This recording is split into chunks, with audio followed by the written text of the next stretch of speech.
right. Good evening, everyone. Thank you so much for joining NarraScope and just supporting game writing, coming to the talk. It's great to meet everybody. Today's talk, we're going to go over designing change, narrative design through the lens of social impact. So a little bit about how this topic came to be. There's been a little bit of hopelessness, the industry being the industry, suffice to say. And I've had the very unique opportunity of being able to design games that carry a message with them. And we have seen firsthand how that immersion and then how we structure the game can have tangible impact in our local communities, in causes that we're passionate about. So I thought I'd bring a little bit of that knowledge to everyone here. So thank you so much for joining. That is not it. Let me see. It changed to, there we go. So structure a little bit of a table of contents real quick, but yeah, it's expanding a little bit on kind of like the starting point. This is an industry that generates over $197 billion to $332 billion in revenue. We have billions of users that are actively engaging across platforms, be it mobile, be it console, and when we're thinking about how can I either have somebody understand my point of view or trying to share a perspective that perhaps is different from what people are accustomed to, how can we engage with an audience this big to communicate messages and maybe raise awareness to things that we're really passionate about? So what I wish everybody can take away is just kind of like the strength that is in immersion, the unique selling points that an interactive medium can have whenever we're kind of like navigating difficult topics, how we can have a bit of an even ground with people that perhaps normally we disagree with, how to maximize the impact of your project. This may sound a little bit like corporate speak. What I mean by that is if I want to make a little bit of a change, like maybe I'm not moving the needle a little bit, but maybe I just go all in. So how does that look like exactly? And then just kind of an overview of best practices on all of these different games and how we've been able to implement kind of like messages in the mechanics, in the gameplay systems, beyond just kind of like the story and beyond just the dialogue and communication between characters. And think of the forest, not the trees. So who is yelling to everybody here in Albany? My name is Andrea Saravia Pérez. I was born in Cartagena de Indias, Colombia. And that is a region that when I started in games, didn't even have a narrative designer opening at all. I looked in Spanish and in English. And then when I came to the United States, I've had the opportunity to work across AAA games, navigating topics such as history in Civilization VII, in addition to around a dozen indie games, two of which have had messages related to current events, immigration, and at the core, I try to bring kind of like these real stories in a format that could bridge the gap between people that perhaps have not had to sign an F1 visa form and people that perhaps just want to learn more about these topics, right? It was a chance where I thought people would be able to be immersed and engage with the day-to-day of these realities.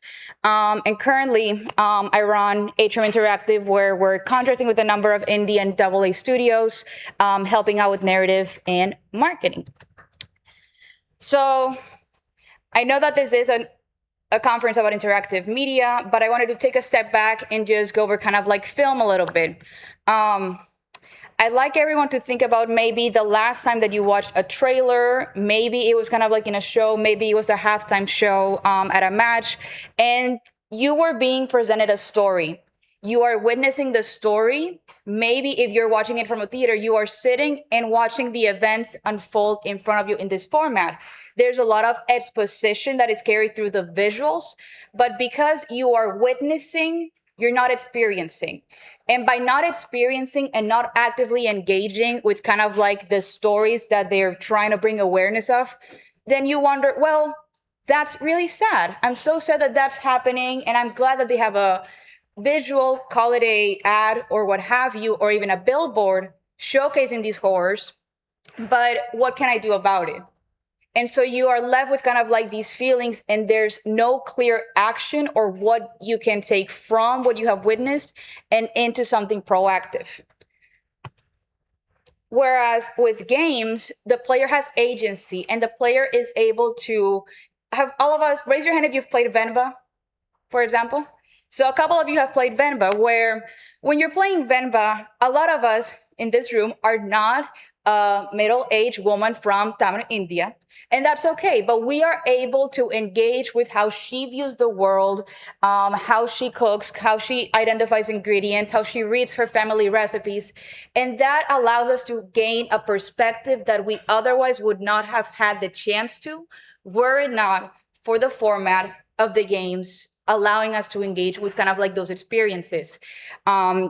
Not only that, but then you're able to use the environment, maybe work with a 3D artist, where it's like when you're trying to design a level or a scene of a topic that is very difficult to talk about, add a little bit of story to the environment, the systems. It's not just in dialogue that we can embed these messages. And the other thing is, no game is ever the same. We're able to replay and maybe take different experiences while still maybe being transported into countries or worlds that we would never have the opportunity to. And so, spending a little bit on what I mean by the difference between active participation that games can enable versus the passive awareness that perhaps an ad or film can sort of like bring to the eyes of the viewer. So maybe you're seeing a trailer focusing on maybe like a conflict, a war-torn country, and it's very sad. It generates an emotional reaction from all of us. And then maybe they have a call to action, like go follow our website.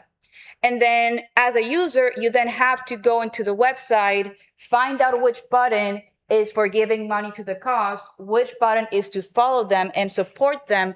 And then maybe you finally are able to give them money. But why go through all those steps?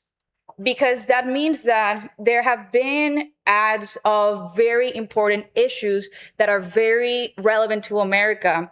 And there's a bit of a disturbing topic, so a bit of a trigger warning. When Sandy Hook aired sort of like an ad, they were able to get millions and millions of views.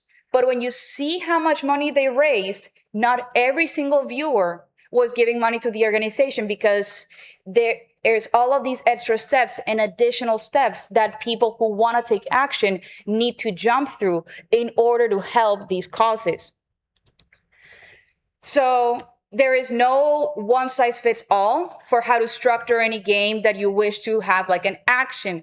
But first, if you ever wanted to make a game about something that you're particularly passionate about, you want to raise awareness, you find creatives that are aligned with your ideology, with kind of like your vision, because they share the same worries of like, is anyone doing anything about this? You find people that have kind of like that, I want to change the world in them a little bit, and you start kind of like ideating, like, how can we create an experience that centers around the cause in a way that is genuine and a realistic depiction of it. And then this is where it gets into a little of corporate speak, and I'm sorry, but we need to make money to give money to organizations that then do really good things. And so when you're able to think beyond the box of when you post a game on Steam, price it at $5 or $11.99, where can that money go? Is all of that going straight into the studio?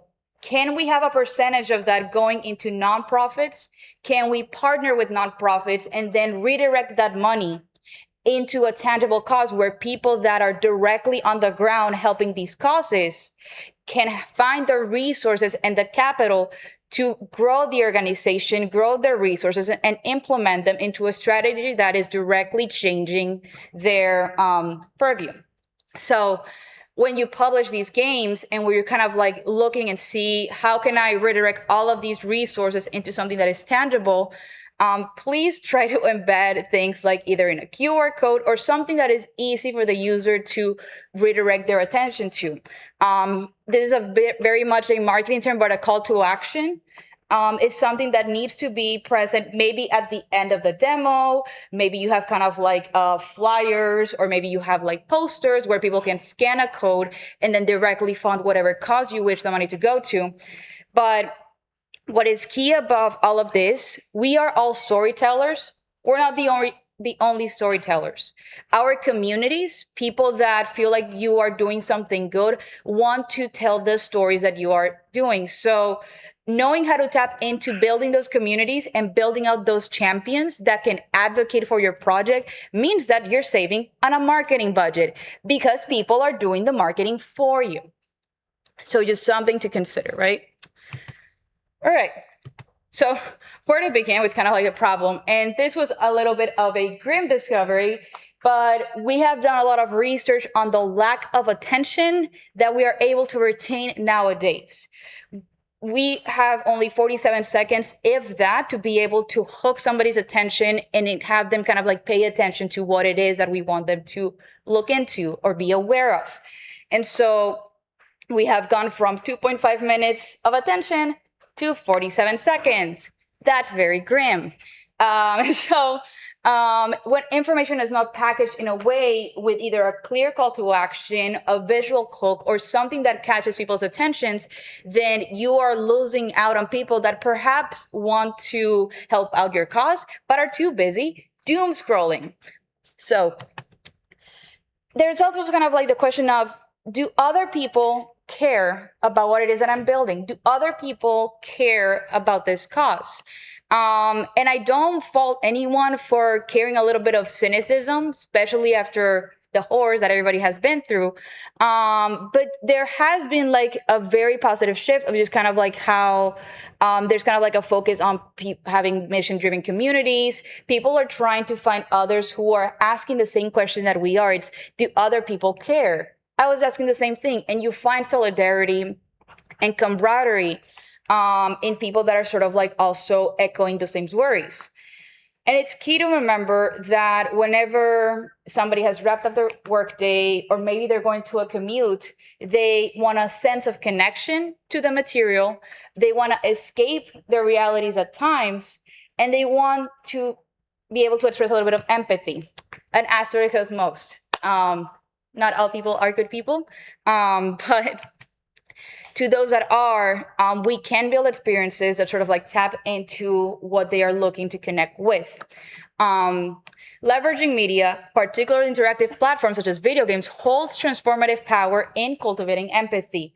We have had a lot of researchers be able to validate this thesis over the past 20 plus years. So there are people and there are players out there of the billions, 3.7 billion, I think the number was, that genuinely want to learn a little bit more about causes or worlds that they're unfamiliar with. And this is something that our unique skill set as game writers, as designers, as creatives can tap into. This is like very small letters, I'm so sorry. But there's also like a huge, for example, like mobile user base. So when you're thinking about the format of your project, think of how portable or how easy you want people to access it.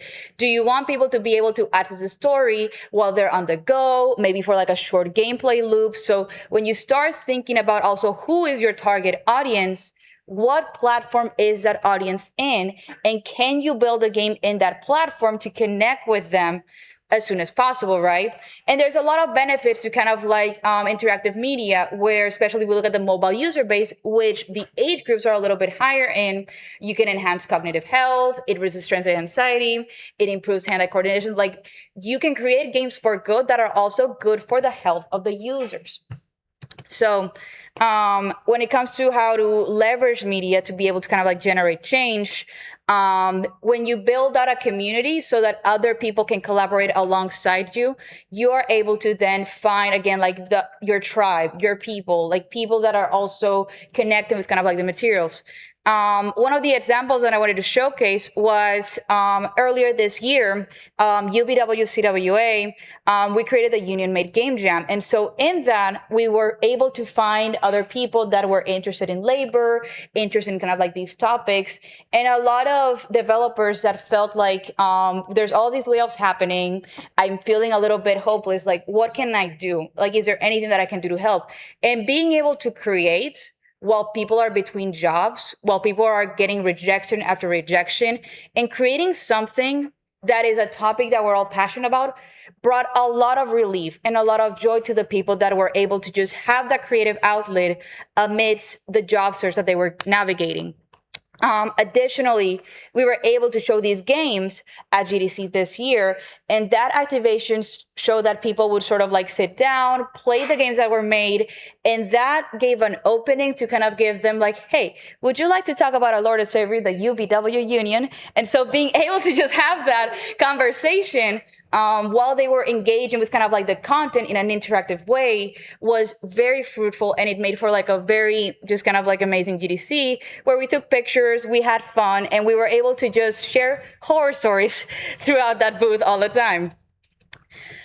But yeah, increased visibility. We were able to have a bit of a sense of community, and we were just able to make something and see that something out in the world and not be canceled, not be sunset, not have the servers closed. We were able to have agency, ownership, camaraderie, and all of these nice values reflected kind of like in the outlet that this game jam kind of like enabled. And then shifting gears a little bit, back in February, I applied to kind of like a very interesting listing that it was a nice to have for somebody to have gone through the H-1B visa process and also known Twine. It's a very specific skill set, but I was able to kind of like land a gig with Reality Reload, where we have been able to kind of like prototype and develop projects that showcase a little bit of the comedic side of how the process of just filling out paper after paper and having to tell, no, seriously, I'm not a terrorist. No, I promise all 5-4 of me are not going to harm the US. Please let me work in this country. So being able to not only engage with what is a very serious topic, but add a layer of comedy, a layer of levity. It's not that we're not taking it seriously, but what we also want to avoid in these projects, because they're very mission driven, they're very much heavy topics, it's if you want to be a good games writer, I think that you need to know how to have fun. You need to know how to have fun, how to enjoy themselves, and then have that energy carry through in your work so that people can engage with it. And yes, there's going to be ups and downs in sort of like the journey that the player is taking, but you don't want it to just be doom and gloom. Here's a rejection after rejection from uses. Have a little bit of levity, have a little bit of fun with it. And when we showcase at Control Unite, which is a picture that you can see here, we had a lot of people interested in the topic matter and also a lot of Americans that had no idea about the many hurdles, challenges, and just weirdness of a system that labels anyone that wasn't born in the country as aliens. And we were able to poke fun about it. So you can see actually behind one of my colleagues that we have like caricatures of aliens in the game. So again, it's one of those where it was well received by the press. People showed a lot of interest. So we have people engaging with a topic that they otherwise would not have engaged, thanks to the medium being interactive and facilitating that. But also the way that you raise funds for the games, as I mentioned kind of like earlier, is able to bring resources, capital, and other kind of like tools to strengthen the message that you're trying to communicate. So there have been projects where, for example, maybe in their Kickstarter, a certain portion of the earnings go into migrant shelters. Other projects, for example, Magna Giants, were able to source consultants that are actively working in climate change as lawyers, as subject matter experts, and including professionals of that topic that are actively engaging and finding ways to solve it into the game early on, and not as a cherry on top, not after post, not as a, like the consultant's just gonna, figure it out. They're just gonna solve my problems. It's gonna be fine. Please don't do that. If you can have their insights as early as possible in this process, the better the outcome of the game will be, because then you're able to address any faults or any risks early on and not when it's too late. So these projects included testimonials, and whenever the topic, for example, again, you're seeing a little bit of a pattern, was of immigration, we were able to include immigrants in the process, see their testimonials, understand kind of like what are you comfortable with kind of like the project including, what are you not comfortable. But at the end of the day, it's respecting the communities that you're trying to help. It's giving them a platform and a voice during the development at every stage, if possible, of the project. And again, just be creative with who you're collaborating with. So being able to engage with people in an interactive format is then able to kind of finance these causes. And so there's three main examples that I wanted to focus on. The games industry tends to focus a lot on how can line go up? How can numbers go up? How can stakeholder be happy? And what I'm encouraging us to think when we're creating either our ventures or our projects, it's how can line go up for others? Where once the needs of your organization are met, is there a way where you can have a little bit of that revenue go into a cause or a nonprofit that is helping amplify the message that is the center point of your game? So a few options that we were able to explore. A few years ago, I was able to get a bunch of writers, some of which are in the room. I asked them, do you want to make a game jam? And 20 writers said yes. That's a lot of writers. We were able to build out a couple of visual novels, the second of which was the Ouroboros Express. It was a visual novel that centered on the topics of grief and also Lovecraftian horrors. So it is available on Steam for free. And when we were streaming the game, we were having a lot of conversations about mental health. So we were able to stream a project about grief, raise funds to Saving Our World, who continues to do workshops and provides resources to help the mental wellness of the games industry. Humble Bundle is another example where they have been able to support, for example, the Australia Fire Relief, where if you have a paid project, you're able to sort of like add it into these bundles, and then the money goes towards kind of like a nonprofit that they're supporting. An even more recent example is currently we are having a lot of developers relying on a GoFundMe to make ends meet. We're having a lot of our peers not know how they're able to find resources, how they're able to pay for like critical services. And in partnership with a couple of indie games, UVW is having a hardship fund game bundle. So anybody that has a paid indie game can upload it into this bundle. And when people make a purchase, all of that money is then redirected to somebody that maybe needs a little bit of help paying an electricity bill, Wi-Fi, or something that is of critical need for them to continue their job search, whether that's in games or outside. The last example that I wanted to kind of like share with everyone was Extra Life. So I have come to the realization that in the middle of Pennsylvania, not that many game developers. You have either Pittsburgh, and that's probably wrong. You have either Philly or Pittsburgh, and we are right in the middle. So we were able to not only kind of like get together the small bit of creators in Central PA that we are, but then we were able to collaborate with Extra Life. And so we were able to find other students, other hobbyists, other industry professionals that just wanted to make a game locally. And then when we were able to build out these games and stream them, all of that money went into Extra Life, where they raise money to give meals for any family members that are visiting a children's hospital. That way, when you are visiting a relative that is sick, you don't have to worry about starving in the hospital because the meals are being provided through this fund. So there's ways where we can create and engage in a way that can have a little bit of levity and have that escapism, but also have financial impact into the lives of people, because we are now able to provide meals for people that are in very difficult circumstances, visiting relatives that are sick. We were able to sort of like fund more workshops for game developers through Saving Our World.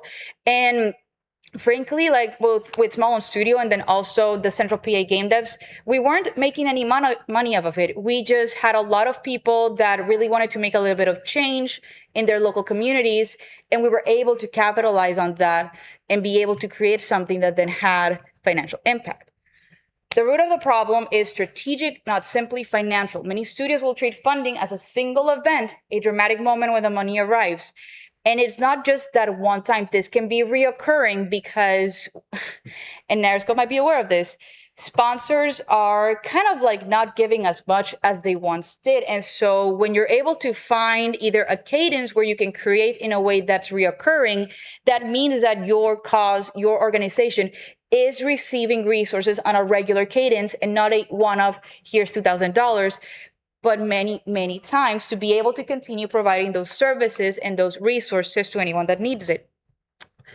But yeah, so these are all topics that are a little bit controversial, just ever so slightly controversial. And so what I like to recommend is you stick to a very clear, objective message, because this is a 3.7 billion user base. That's a lot of people, and you're not going to be able to convince everyone.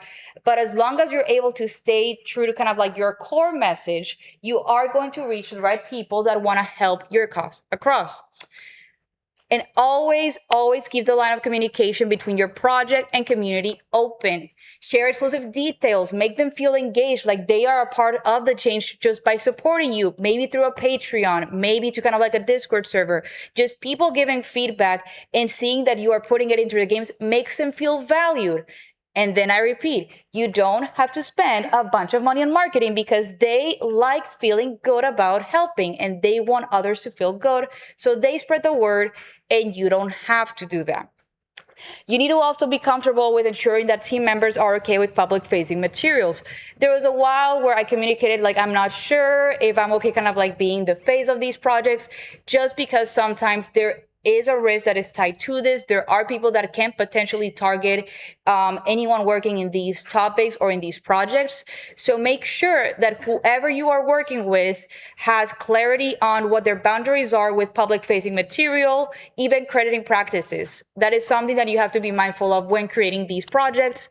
And above all, you can't have skeletons in the closet. I know this is a bit of a double standard, but people are always going to be digging. People are always trying to see like, this is too good to be true. What's behind that mask, right? And so that's sort of like where that's been clear to kind of like all of the projects. Even council will sort of like communicate, like, you need to have all of the books clean whenever you're kind of like running these projects. So open communication, unbiased messaging, and empowering kind of like the people that are championing your game is key whenever developing projects for change. And I am not a financial advisor. I'm not a legal advisor. I'm just a girl who writes. And so I need everybody to sort of like, do your own research, understand what are the risks and what's the worst that could happen when you put that game out there. And you need to be very comfortable with uncomfortable realities of what could go wrong, because more than likely it will happen. And you need to have either a response or a plan in place so that you can anticipate, be proactive, and not reactive. Also, a lot of the times when people are raising funds, they don't realize that local governments are still giving a little bit of money. Call them grants, call them credits, but there are different programs and financing bodies where they like to, for example, provide a small stipend for anything that's mission driven. The key into tapping these resources, which was how we were able to build a project in Atrium, is to keep the messaging when applying a little bit games agnostic, where we are developing a project, not a game. We are working on a simulation or game. So it's a little bit of an exercise on how you are able to pitch your project to an audience outside of games and receive the funding, because guess what? Other game studios are not going for grants that are local to maybe their counties, their states. It depends from state to state, but there's not that many competition in central Pennsylvania for game developers seeking grants. Now, Outer Sloth, on the other hand, a little bit more competition. So I'm inviting everyone to be creative on where you are looking for capital and resources to fund these projects. And also just everyone here in this room wants to help everybody else.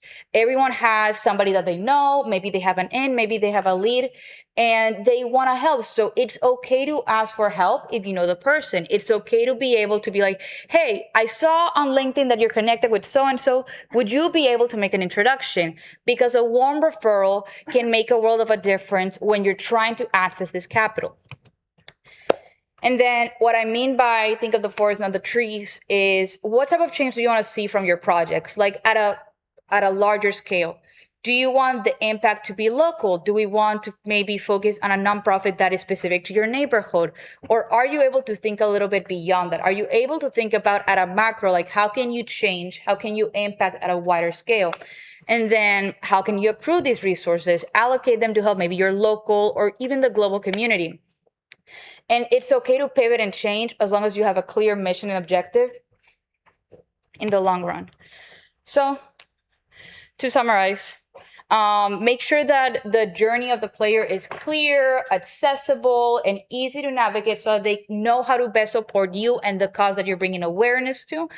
Be consistent in building their community. Do not just build a community when you're a week away from launch.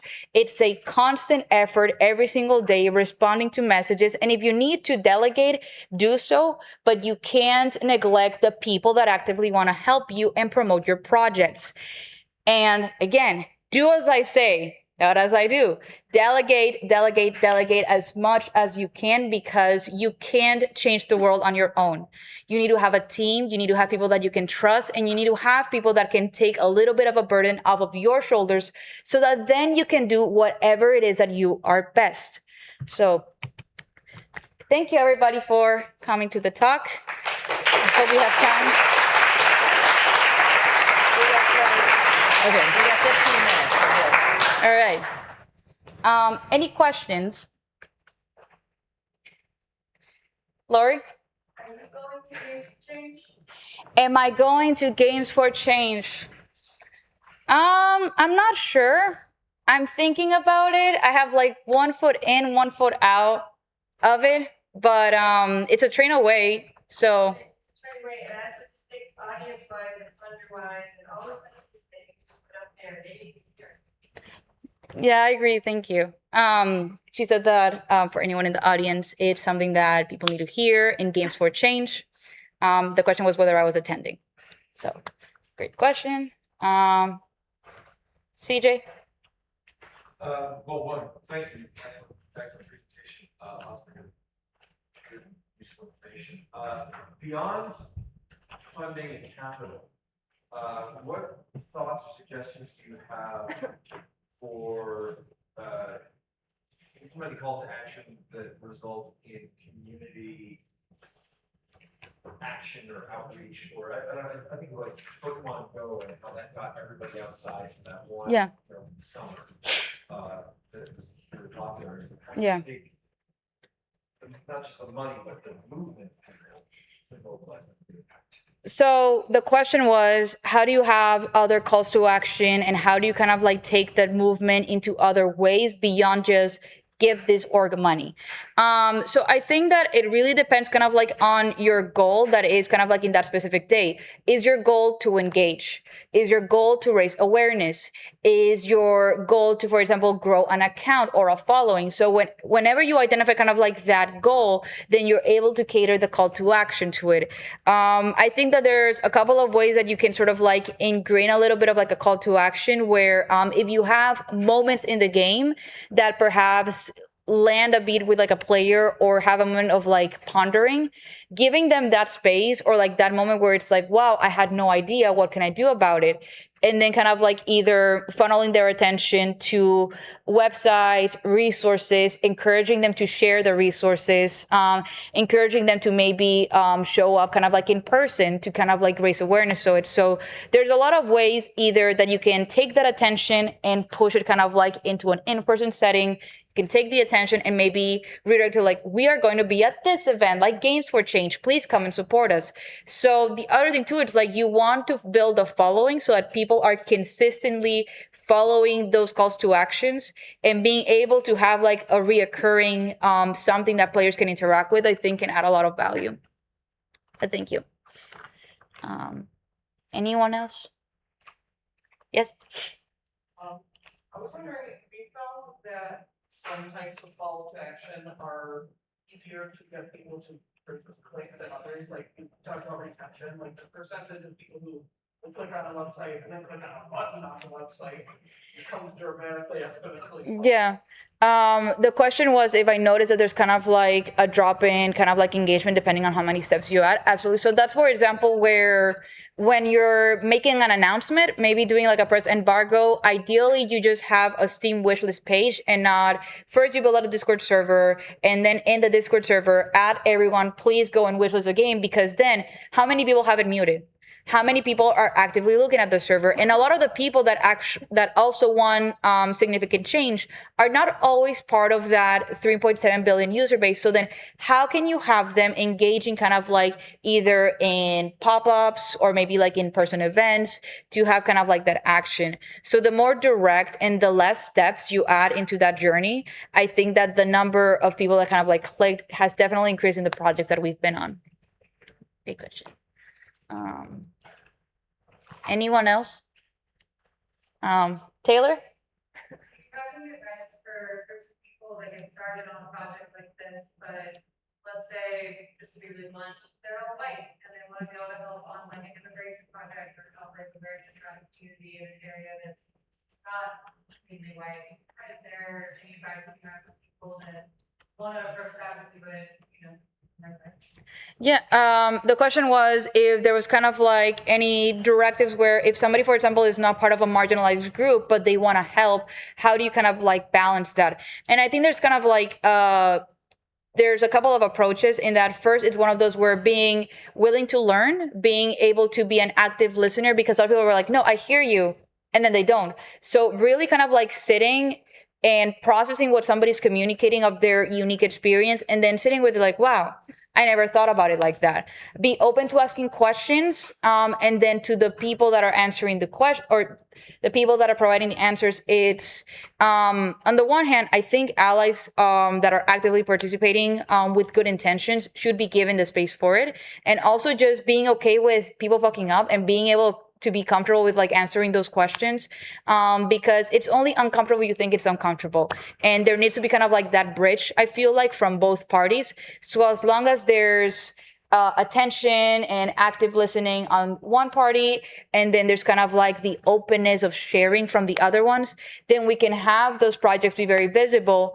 And the more that you can, for example, like just have like a first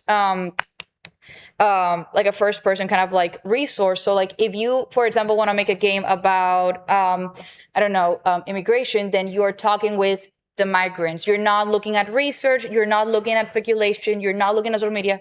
Actively listening to the people in those communities would definitely strengthen the game. Yeah. Is there anything on Discord? No. Okay. Yeah. Other questions? Going once, going twice. Thank you everyone for coming then.